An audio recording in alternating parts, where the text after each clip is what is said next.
সাবেক বিদ্যুৎ প্রতিমন্ত্রী নসরুল হামিদের বনানী কার্যালয়ে যৌথ অভিযান পরিচালিত হচ্ছে।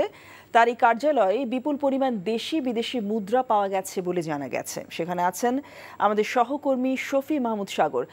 সাগর, অভিযান সম্পর্কে আপনার কাছে কি তথ্য আছে?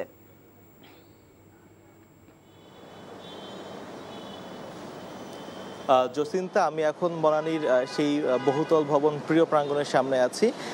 এই ভবনটির ৬ তলায় মূলত হামিদ গ্রুপের যেই অফিসটি, সেই অফিসে অভিযান চালানো হয়েছে গত থেকেই। সেখানে এই অভিযানটি শুরু হয়েছে এবং এখন আমরা জানতে পেরেছি যে এখনো ভিতরে অভিযান কার্যক্রমটি এখনো হচ্ছে এবং সেখানে বেশ কিছু ভল্ট পাওয়া গেছে, যে ভল্টগুলো আসলে সহজে খোলা যাচ্ছিল না। ফলে সেই ভল্ট ভাঙার জন্য ফায়ার সার্ভিসের কর্মীদেরকে খোঁজ দেওয়া হয়েছে। তারা এসেছেন, তারা সেই ভল্টগুলোকে দেখে শুনে সেগুলোকে ভাঙার চেষ্টা করছেন। আর এর আগে আমরা জানতে পেরেছি যে এই অফিসের বেশ কয়েকটি কক্ষ থেকে বেশ কিছু পরিমাণ টাকা উদ্ধার করা হয়েছে। আর টাকার পরিমাণটি ৩ লাখের কিছুটা বেশি এবং এর সাথে বেশ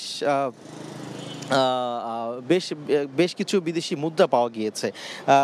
বিভিন্ন দেশের মুদ্রা, সেখানে লিরা, পাউন্ড, ডলার থেকে শুরু করে বেশ কয়েকটি দেশের মুদ্রা আমরা পাওয়া গেছে বলে আমরা শুনতে পেরেছি। আর আজকে ভোর 4:30 থেকে মূলত এইখানে অভিযানটি শুরু হয়, যেখানে একই সাথে সেনাবাহিনী, এখানকার ম্যাজিস্ট্রেট এবং আইন শৃঙ্খলা বাহিনীর সদস্যরা তারা উপস্থিত ছিলেন।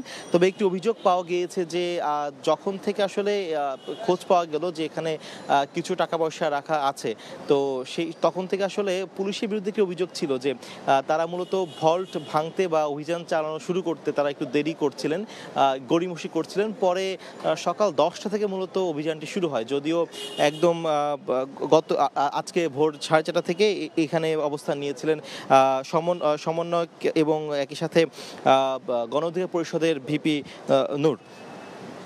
তো আমরা এখন পর্যন্ত জানতে পেরেছি যে এখনো ভিতরে আইন শৃঙ্খলা বাহিনী থেকে শুরু করে ম্যাজিস্ট্রেট তারা উপস্থিত আছেন। তারা এখনো এই বিল্ডিংটিতে আসলে কি কি আছে আর কি কি ডকুমেন্ট আছে বা এখানে কোনো ধরনের সম্পদ রাখা বা লুকায়িত আছে কিনা সেগুলো তারা এখন যাচাই বাছাই করছেন।